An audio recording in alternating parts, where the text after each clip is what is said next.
Did you know that every time we wash our clothes, thousands of microscopic fiber get shed into the environment? Microfibers are tiny threads that shed from both natural and synthetic fabrics. They can shed from clothing, carpets, and other materials made with or covered with textiles. Emerging research has shown that a large amount of microfibers found in the environment and in our waters were released from clothing. Today, I am joined by Lisa Erdle to discuss the impact of microfiber and some solutions to the problem.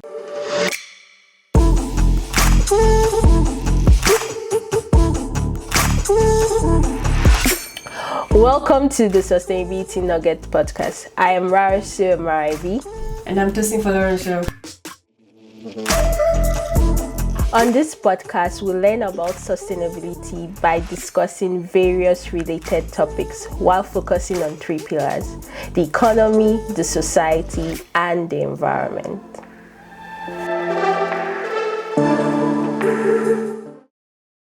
Hi everyone, welcome to another episode of the podcast. Today I'm with Lisa Erdle. She's an ecotoxicologist, microplastics and microfibers researcher, and she's currently the Director of Science and Innovations at Five Gyres. So Lisa and I actually met last year. Yes, it was last year. We met at so I attended an event hosted by Five Gyres on World Water Day. It was at this beautiful house in Santa Monica, California. And it brought together people in the fashion world, in sustainable fashion especially. So you had designers, we had people doing research, and we also had this nice little runway show in between. But it was nice to connect with other people who were working in the fashion space. And that's how I actually got to meet Lisa, who is a microfiber and microplastics researcher. And then at another occasion, we met in San Francisco at another event at a rooftop where they were actually doing a launch. Was it a pre-launch of the of Five Gyres trip? Yeah, it was right before we set sail for San Francisco Bay to do research on microfiber transport. And fun, really fun event just before we set sail the next day. Yes. Okay, so Lisa, do you want to introduce yourself to our audience today? Yeah, that was a great intro. Thanks. And it's fun to think about all the different places we've gotten to cross paths over the years and meeting people in the sustainable fashion world. I've been a microplastics researcher for over a decade, but as the science has become more and more clear and we're going down to investigating these small particles, what really comes out as some of the most common particles, whether we look at fish or sediment or air, are these microfibers from textiles. So a lot of my research has been to understand where they're coming from, how do they end up in the environment, and then what are their effects to wildlife. I focused my grad school work looking at microfibers, looking at synthetics and naturals, both with and without chemicals, to really understand what their effects are. And there's still lots of research questions. As you know, the textile world is really complex. There's so many different chemicals. There's lots of different materials. And so we're just scratching at the surface and understanding effects, but we do know enough to act. And a lot of my work at Five Gyres has been focused on what are the solutions to prevent these harmful particles from getting in the environment in the first place. So we were doing both research and policy work on filtration to keep these microfibers from our clothing from entering the environment. Awesome. Can you, so you mentioned how you pivoted from microplastics to microfiber. Can you tell us more about the research and what your findings were that made you, realize that microfiber might actually be a bigger problem than the microplastics problem? Yeah. When the microplastics research started, the way that we looked at microplastics in the environment was to drag a net, something called a manta net. It kind of looks like a manta ray, floats on the surface of the ocean. We would drag these nets behind boats, and they were really great at helping us figure out how much microplastic is out in the marine environment. One downside of this, after sailing around the world and quantifying microplastics in surface water, is that the mesh size was 300 microns in size. So when we're talking about micrometers that were smaller than a millimeter, 300 microns is a third of a millimeter in size. So very, very fine mesh net. But as many folks who are in the fashion world know, So our fibers for our clothing are typically 10 to 20 microns in its smallest dimension. So these mesh sizes that are 300 microns, these fibers can pass through. They sometimes get caught up in these nets, especially as there's small particles and, getting piled up, and the more full the net is, the more likely they are to catch these small fibers, but still they can pass through. And it was only when we started looking at bulk samples of sediment or soil or water, where microplastics researchers started to quantify these smaller microfibers, where we look, whether it's, stormwater or in the guts of a fish, or in sediment or in soil, where we are looking at these smaller particles, we're finding microfibers are really common. And when we don't have destructive sampling methods, and we can count these natural fibers, we also see that natural fibers are common too, which isn't a huge surprise when you think about environments where things just don't break down very quickly, whether it's sediment or deep in soil layers. And these natural fibers, whether they're cellulosic, we see these anthropogenic fibers in the environment. So we did a study a few years ago now, 5 gyres, the San Francisco Estuary Institute, and the University of Toronto, looking at San Francisco Bay. We sampled stormwater, surface water, subsurface water, sediment, fish. It was the master's work of Alice Zhu at the University of Toronto. She did an incredible job looking at all these different environmental compartments. And what came out is some of the most common particles were these fibers. And a lot of them, sometimes over half, were anthropogenic natural fibers. So dyed, so they were cellulose, but they had blue dye or red dye and were clearly modified in some way.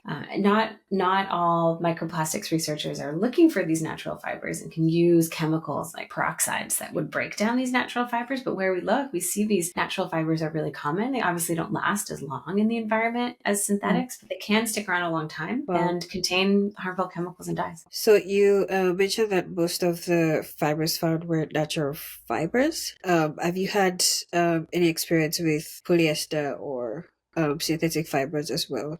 They're also very common, and they'll last in the environment much longer.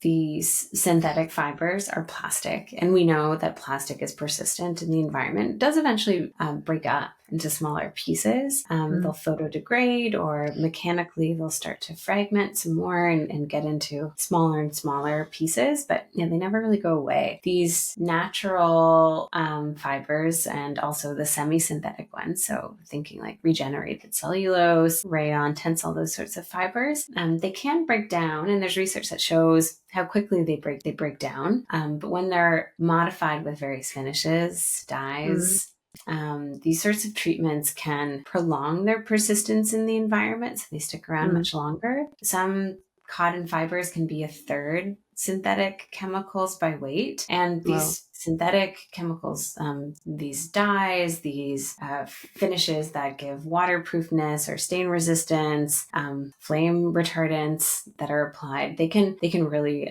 change how long these fibers persist in the environment, and what their ultimate effects are. The clothing that we wear has so many chemicals that are added in manufacturing, or even just they can act as these passive samplers and absorb chemicals from the environment. And we know that when we wash them, or when fibers shed from our clothing in normal wear, these fibers can contain those chemicals, and it's a way that chemicals get into the environment. So it's a plastics thing and a persistence thing, but even these natural fibers, they start to become a little bit more like plastic when they have a lot of synthetic chemicals in it. So even though they're biodegradable, they're natural and biodegradable, but all of the chemicals that have been added to them have changed their ability to biodegrade easily, and the chemicals also could impact the environment. I guess I'll let you talk more about what you found to be the impact on the environment and on humans and animals of finding these natural fibers in the environment. Yeah, these natural fibers can have negative effects too. We've known for many years that microplastics can have negative impacts on the environment. Both it can change feeding behavior, and they can damage digestive tracts. There are these physical effects. They can have these chemical effects too, where they are transferring, carcinogenic or endocrine disrupting chemicals, and those can have negative effects. And it makes sense that, polyester and nylon fibers, they can have these similar negative effects to other microplastics. But what's relatively newer is that these natural fibers can also have effects. They can have these physical effects where they can accumulate in digestive tracts. They can damage the gut. They can also transfer chemicals. Many chemicals that are used in textiles are lipophilic, and they could transfer from these fibers into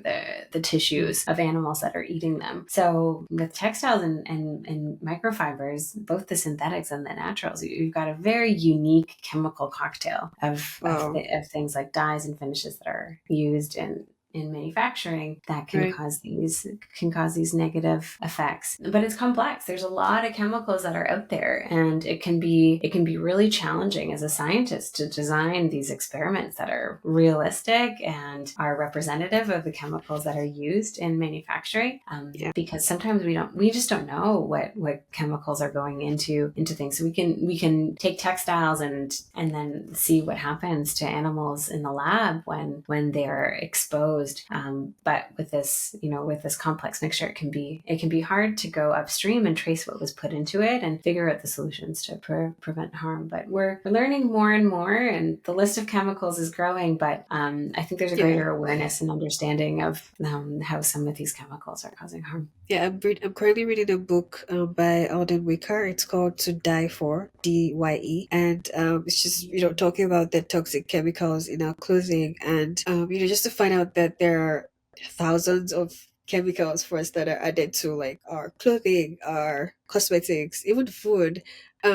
It's surprising that, and then it takes time to do research on just finding one chemical component, and then it becomes more, should I say, potent or hazardous when you're combining all of this, like all of the chemicals together. And there could be like 4 to 5 or 6 chemicals in one clothing, which they could be in trace amounts, right, in their singular form, but then when they're combined together into compounds, it becomes becomes more dangerous to our skin or to our body when we wear the clothing or when we ingest them. Yeah, and we don't know a lot, and there's new research on this that's really exciting that's coming out and in predicting how chemicals interact with each other. So you can have chemicals that are the negative effects are additive. So 1 + 1 = 2, but you could also have 1 + 1 = 7, or 1 + 1 = 1. And we're trying to understand how these chemicals interact with each other. But we're just starting to scratch the surface. For plastics in general, this isn't for textiles, but plastics more broadly speaking, there are hundreds of polymers. A recent report by Plaschem came out just recently that identified over 16,000 chemicals associated with plastics. We only have good toxicity data for less than 100. So we have a lot of chemicals that are out there, and we really don't know a lot about what they do in the environment. And unfortunately, since the rise of plastics and synthetic chemicals, our approach has been that these chemicals are innocent until proven guilty. And not the other way around, where we take a precautionary approach. In some parts of the world do this, like in Europe, and they're really careful about introducing new chemicals and needing to show that there isn't harm. But it becomes a game of whack-a-mole. We've seen that with perfluorinated chemicals like PFAS in the United States here, where you can have a ban on one and then a new chemical comes up, and then over time we'd find out too that chemical also causes harm, but it's then too late because it's been used and emitted into the environment for decades until you build up enough of a case to show its harm. So I think we really need to take a more careful, more intentional approach to chemical use. That's right. Yeah. It's sad that we're unable to, it's like it's until things have really gotten bad or there's, substantial evidence. We could take, as you said, decades, and people could have, died or had to treat very serious illnesses because they didn't realize it was linked to the chemicals. And then it takes years, and just finding that evidence, or finding people who are also willing to talk about it, for example, even know that was the problem, will take a long while to figure out. And until then, as you said, the chemicals are just innocent. There should be, I think it's interesting in not only in the US, I would say. I feel, parts of Europe, there are precautionary, at least they're more precautionary about things like that. But, in other parts of the world, or developing countries, or middle and rising income countries, where a lot of production is happening and there are lax regulations about chemicals, it's also easy to just get away with things like that. Sometimes the fines aren't high enough for a company to really have an incentive to not produce it, or to ensure it's not in there. With the fashion world, you've got really long supply chains, and you do have chemical management and regulation, but we can sometimes only regulate where we have the data, and there's a lot of data gaps. Right. So I want you to talk about what Five Gyres is doing. So you're doing research and you're finding out these things, but what are you doing to create awareness, or what solutions are you have you been implementing? We just went this year, actually 2 weeks ago, at another conference hosted by Five Gyres. It's called the Microfiber Symposium. And I know, I've learned of some of the things that Five Gyres are doing, but I want you to tell our audience what are those solutions. Yeah, because we see that there are these microfibers in the environment. We know that they're coming from textiles and things like our clothing, also in indoor environments, carpeting and upholstery. So it's not just clothes, but we know that these fibers are in the environment, and we need solutions just to prevent them. We're still asking lots of questions about toxicity of mixtures and different materials and relative effects of different types of microfibers, but we do know enough to act. We know that there's a long list of harm from growth and feeding behavior, can cause mortality, can cause these chemical effects in large livers. We know enough, and we want to try to find solutions to prevent these microfibers from going into the environment in the first place. So we've been doing research on capture devices with the University of Toronto, did research on the effectiveness of different filters on washing machines. We tested in the lab and then on the scale of a small community. And these filters that are attached onto your washing machine, they can capture up to 90% of microfibers in every single load of laundry, kind of like the lint trap in your dryer. You clean it out, and it goes into the waste bin, and eventually into where we live, a closed landfill, better than it going directly into the environment. But the next logical step would be just to have these sorts of filters built into washing machines. So Five Gyres has been working on policy in California that would require new washing machines to contain these filters, and other parts of the world are doing similar laws where new washing machines would have to have these filters automatically built in, which is kind of a logical next step. And we're doing research into dryers. We know that washing machines is a source of fibers to the environment. We see fibers in sewage treatment plants, and some of these fibers are going directly into the environment. But there's also lots of fibers that are in the air, in city air. Really common also in indoor environments. Many people are probably aware of being indoors and seeing dust flying around, and these brightly colored flecks of dust that are either in the air or settling out on a surface if you take a cloth and wipe a counter or a window ledge. If we really look at it, you can often see these brightly colored flecks, these fibers. So they're in our air, and fibers are in our lungs. So we're trying to think of ways to reduce the contamination in the environment and contamination to us, we're just starting to uncover what the human health effects are. Researchers are finding that fibers are some of the most common particles in lungs. They're also some of the most common microplastics in placentas. And as more human health research is coming out, we're seeing that these fibers are in us, and they can cause these physical and chemical effects. And so research is now asking, if you have a fiber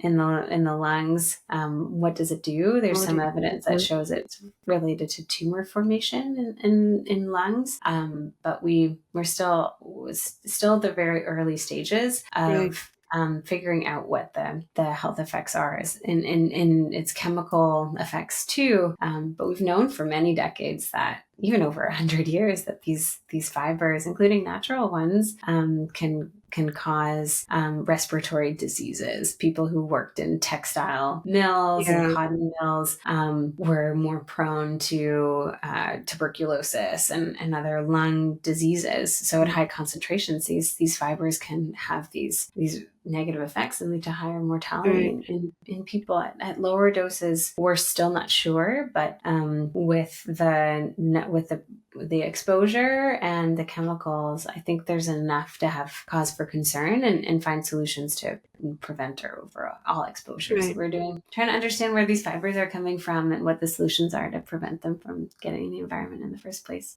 Cool. So in terms of you talked about the filter. So does it go in the machine currently? There's different ones. So we in the lab, we tested both a device that goes directly into the machine and then a filter that is installed externally. And the one that's installed externally, that's the one that's quite effective. It has a 100 micron mesh and can filter out the fibers in each load of laundry. So after the load, the water filters through this mesh, and then the user empties it out and cleans it. There's now lots of innovation that's working on filtration devices that are built directly into the machine, so it's not something external that you need to pay a plumber to install and need to buy. But it would make a lot more sense just to have it automatically built in, and ultimately cheaper for people to have them installed in the production of washing machines. And lots of really exciting innovation in that space. So either using filters, or I've seen types of devices that are mimicking whale balines and using centrifugal forces to sort of capture those fibers. So there's lots of really exciting innovation in the space, and as you're removing these fibers, you're also potentially removing the chemicals too. That's really nice to know that there's solutions. So speaking of solutions, so you're talking about washing machines. For me, I'm thinking about people who don't use or don't have access, for example. So we're talking about inclusive solutions. Like, I grew up in Nigeria, and in some parts of Africa where we might not have access to like technologies like that. Are there solutions for hand washing, or should I say that does hand washing shed as much microfiber as machine washing?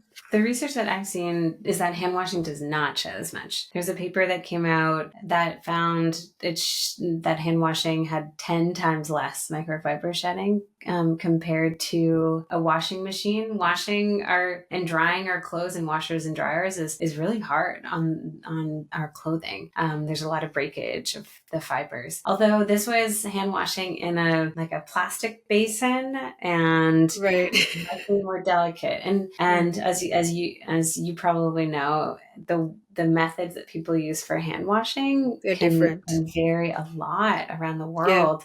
So I'd be really interested to know how hand washing affects different types of hand washing affects the shedding rate, and how the material types shed. We know that natural fibers tend to shed more than synthetics when they're staple microfibers. So like cotton blue jeans can shed a lot more than filament fiber for synthetics even. So the shedding rates can be quite high for natural fibers, but in many cases these methods of producing textiles and laundering them evolved together, and there's a lot of energy that goes into producing materials. And for so long, we had these incentives to really protect and care for the things that we wore. And now in many parts of the world, we have a very disposable approach to our clothing, where fashion seasons change so quickly. So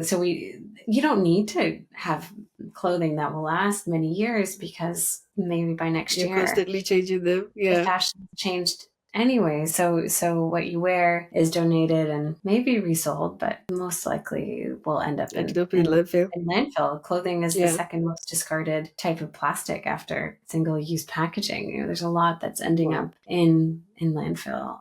So I think there's a few things really that it's great that hand washing sheds fewer microfibers. I don't know if we're ever going to get people who have washing machines to hand wash, but I think we could be more careful and more gentle. Maybe not. In general. Yeah.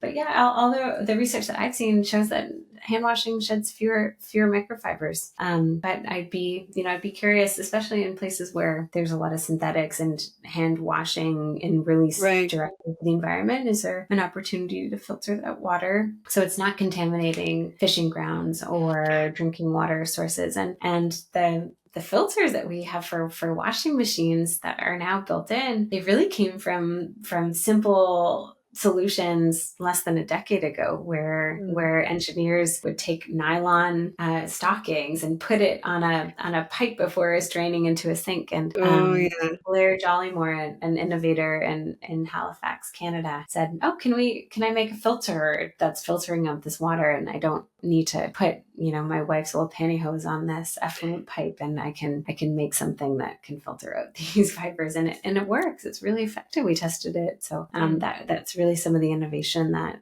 spurred this type of work to find solutions for washing machines. But some of these solutions can be really cost effective and low tech, and can be applied in other parts of the world. And as we're discovering how persistent these fibers are and their negative effects, it might be something to consider, offering these solutions to capture fibers so it doesn't pollute local environments. So there were two things you said that got my attention. The first one was when you had mentioned like the different hand washing methods, and I was thinking about and just how they're released into the environment. Like there are people who I was used to, before we got a washing machine in our house, for example, I was used to like washing in a large bowl, and then just pour it into like our if I was washing outside, for example, I'm going into specific details here, I would pour the water out on the soil, and it would drain into the soil. But there are people who would go to the river to wash their clothing, and I've still seen videos of things like that happen in some parts of Africa, like even in India, for example. So it's like that's whatever is shedding, even if it's lesser, it's shedding directly into the environment. Right. And so it's like, I don't know what the solution could be to that, but just, that was just a thought, that picture that came to my mind when you were talking. And then another thing you mentioned was that the second was discarded plastic after single-use plastic is clothing. I think most people still do not connect the fact that some of our clothing, especially if you hear polyester, spandex, elastane, it's made from the same material, the same products used to make plastic. And so when you tell some people that plastic clothing is actually plastic, they're like, really? Not plastic. Nylon. Yeah, right. So I think it's just also just specifying what are polyester is plastic, basically. So if you're wearing, and most of what we wear today, about 70% of the clothing that we actually is produced today is made from plastic or is polyester. But then even natural fiber, just differentiating. Natural fiber can be cotton, can be wool, it can be linen, right? So just making that clarification for people to understand. Yes, clothing can be plastic. Yeah, and now the share of plastic in our clothing has surpassed the natural fibers in terms of global production. And we, we couldn't keep up with our appetite for consumption with only natural fibers. It would take so much land. But there's a lot that's out there, and a lot that gets worn very little and eventually goes to landfill. We've got relatively short lifespans of our clothing, where we used to keep things for much longer. And it's still possible to have timeless pieces and things that you can keep re-wearing. And I think there's a lot to unpack in terms of our behavior and how we buy and wear and use clothing. But yeah, I'm also so curious about these different hand washing techniques and what that means for emissions into the environment. Is there a lot? Is there a little? I think from the research side, we still don't know. And depending on how things are washed, if things are washed in a basin and then poured out, that's a good opportunity for filtration. If things are washed directly riverside or on stones and you're kind of rinsing off those areas where you're trying to wash, that could be a lot harder to capture. But I'd love to see more people asking these sort of questions and working in this space to understand what the emissions are and then what the effects are for these communities. We see that in soil. There are synthetic fibers that are in agricultural areas, for other researchers used to use synthetic fibers as a marker in the soil. So before we started looking at microplastics and started that research, dating back to the 1970s, researchers were looking at agricultural fields, looking for synthetic fibers. And where they found synthetic fibers, they could tell that biosolids, the solids that come from sewage treatment plants that are applied as a fertilizer on land, they could tell that those biosolids had been applied. And these were researchers who were looking for heavy metals and pharmaceuticals in soil, because we know that plants can take up these compounds. And if food is grown in it, you can have even things like antidepressants that are taken up by plants, and they can be in food plants, then can show up in the blood of people who are eating those plants. So researchers for a long time were using synthetic fibers as markers just to know, was there sewage sludge applied here? Because the fibers often get captured in sludge. Most of them get captured in sludge.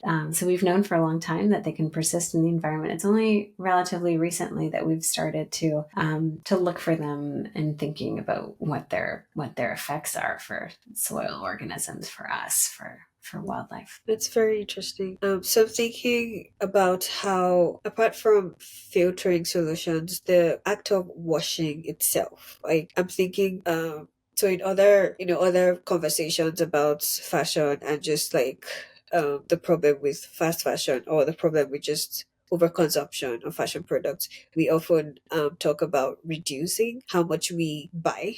And also, like, some actions you can take to help your clothes last longer is to wash less. So I'm thinking if washing less could apply to, shedding less, especially since I think you mentioned that natural fibers actually tend to shed more than polyester. Yeah. So in the case where you're washing your clothing less, does that help? Yeah, washing clothing less does help. And we have a guide that you can find on 5Jars' website, a do less guide that gives some recommendations on how often you should wash different items of clothing. Even denim companies like Levi Strauss have come out and said, you should rarely wash these, if at all. And there's other things you can do to either to air out and hang dry, or some fibers you can put in the freezer to reduce odor.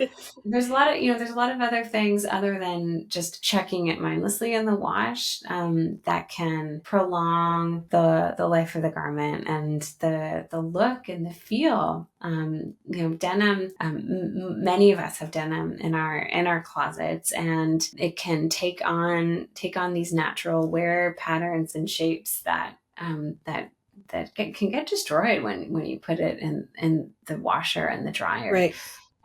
So yeah, we have a guide on how often should wash things. The sniff test is a great one.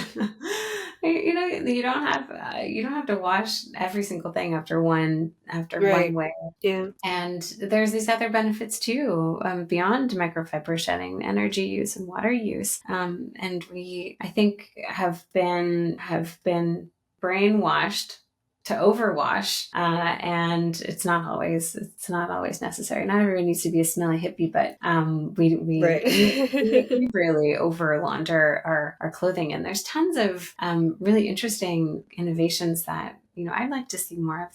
There's green dry cleaning and Right. cleaning with CO2 and lots of other different ways that we might move away from just our traditional Regular washing. home washing machines, or Yeah. maybe even doing more hand washing, especially for synthetics that high heat and high abrasion can start to break apart the Right. elastane and other synthetic fibers. Some constructions of textiles for synthetics can shed a lot, especially if these fleece that have been brushed and have lots of fiber exposure, or unfinished edges that haven't been hemmed or haven't been constructed well. Probably many folks are aware of looking at fast fashion items that just look like the stitching was slapped on, and there's tons of loose fibers, and we know from research that in the first washes there's a lot of shedding, and a lot of shedding for poorly constructed garments. So maybe even there's a regulation on how garments are constructed, and a threshold that garments can't shed over a certain amount to really reduce the microfiber pollution that we have coming off our clothing when we wear them, and then when we wash them. But there's a lot of things that people can do in terms of washing, cooler temperatures. There's not a lot of effect in detergent type, but we know that front loaders shed fewer fibers than top loaders, and just in general, washing less and buying used where possible, because used clothing typically sheds less. Washed a lot. Yeah. Okay. I think we need to do an episode on this podcast. I'm thinking about an episode on just like your clothing care, because I think a lot of times there's a misconception that not washing your clothes often makes you feel ippy, which it's a practice I've learned to. It's one of the things I started doing, apart from not buying less, which is also like this. Okay, now I'm buying less clothing, but what am I doing to ensure the clothing that I'm using lasts longer? If their quality is questionable, with fast fashion, I do have fast fashion items, in my wardrobe. I can't deny that, but it's like, even with those pieces, how do I actually keep them longer? So things like, using your machine wash code. Always use cold water to wash, and also for me, sometimes I just keep drying, totally. Especially with polyester, most of my polyester fabrics I just keep drying, and so I have like a dryer, the regular clothing dryer, like air drying, the hanger one, to hair dry. So that, and I see that's very helpful to just keep them, still be able to use them for a long time. So most of the world air dries clothes. It's a very North American practice to use a dryer.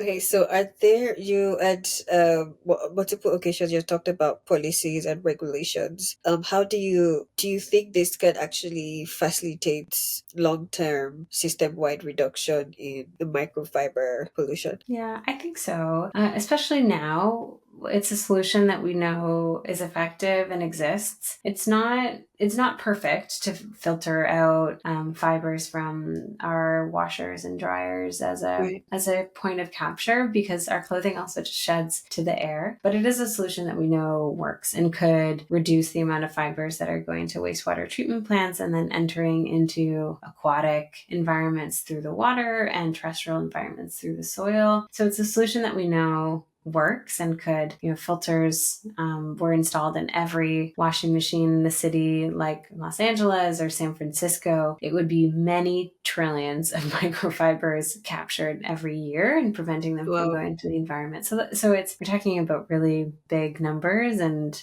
potentially significant effects. But it's not the only solution. We need upstream innovations. We need textiles that shed less. There can be many hundreds of times difference in terms of shedding rate for textiles that shed a lot and textiles that shed very little. So the high shedders, maybe they're banned or they're phased out voluntarily by clothing companies and other textile manufacturers. But there's a big range in how many microfibers are shed that we already know of. And we know some of the textile constructions that lead to really high shedding, like I mentioned before. And I don't know if that's going to be regulated, but there's definitely room for a lot of upstream innovation and design that's not just capturing at the level of the washing machine and the dryer, and could have these other benefits. If you have textiles that are shedding less in the wash, they're also likely shedding less when you're wearing them. So it's less microfibers that are going to the air. So yes, considering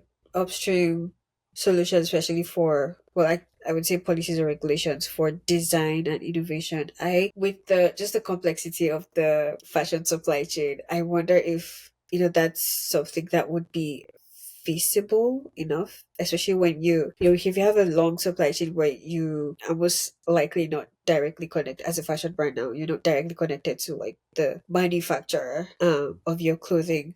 And even if the policies are passed here in North America, for example, what's the likelihood that it would actually have an effect in other countries where they're being produced? Like, so, for example, most of the clothing we produce are in Asia, right? So it's like if you're in countries like Bangladesh or Indonesia, where the policies are just not the same, I don't see. I'm just wondering how that would translate into being effective eventually. Like if you're talking about construction, it's like, well, and would it be placing more burden on those people who are also, short on time for production, and also just even the pay they're getting? It's like they're one of the reasons why clothing is produced in those places, because it's cheaper to produce. So it's like, how do you how do you do this without adding on more, should I say, responsibility on them, or just at least making it easier for them? Yeah, it's a really good question, and one that's pretty complex and will require really thoughtful solutions. But one thing that I think of is if you are producing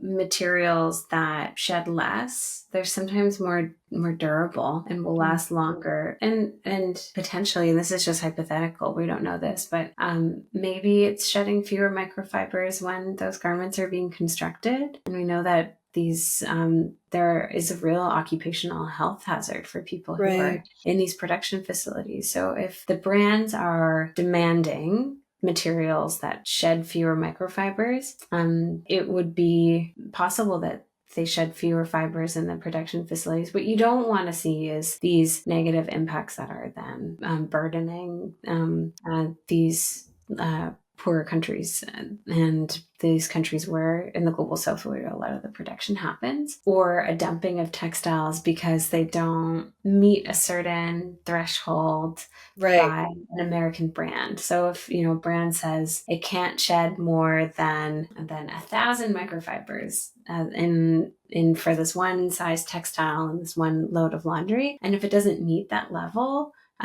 what happens with that material? Does it go to landfill? That doesn't seem like it's a great solution. Does it then go to communities locally, and are they then more exposed to microfibers than the textiles that then get shipped to the US and Canada and Europe? I don't think that's a great solution either. So we do, as there are policies that get implemented, whether it's regulatory or whether it's policies that in a company and setting their own standards, we have to think really holistically about the fashion supply chain. If we're implementing a pre-wash and capturing the fiber shedding in the first wash, what happens with that sludge? Does it get disposed of in a safe way, or is it potentially exposing local communities? And we really need to focus on the health of communities where the production happens. It's for too long been out of sight and out of mind, but it needs to be a lot more central in our thinking. Yeah, it's very true. Those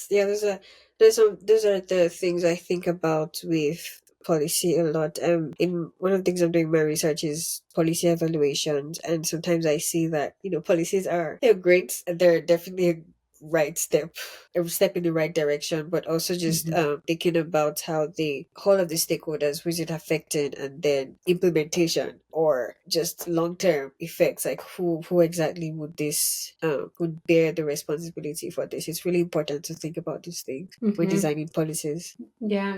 And that's where I think bringing together scientists, researchers like you, bringing together brands, and sharing all of these learnings and questions, and running a pilot on and seeing really what's happening, because you don't want there to be these unforeseen consequences, these negative impacts, these regrettable policies that have another negative impact. But I think it can be avoided, especially when people are coming together and helping to design systems that are healthier and safer for users and the producers and people that are. We can't forget the people who are producing these materials, and make sure that they're protected.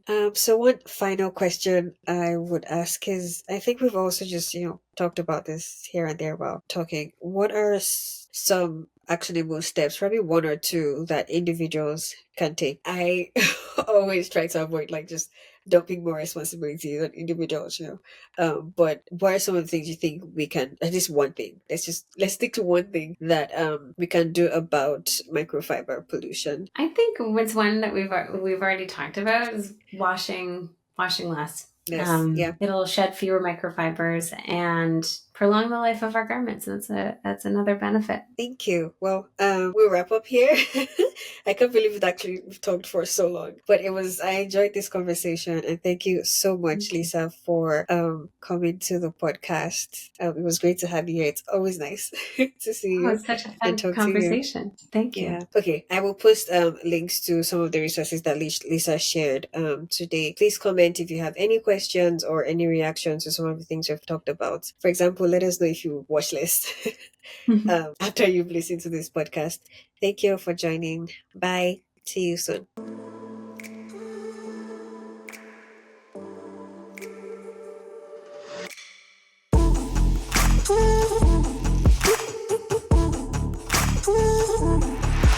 Thanks so much for listening to the Sustainability Nuggets podcast. I am Rarsu Marabi. And I am Tosin Kolorensho. If you enjoyed this podcast, please leave a rating and review on wherever you listen to your podcast. You can also show your support by signing up for a small donation to help sustain future episodes. You can find all relevant links in the description. See you in our next episode.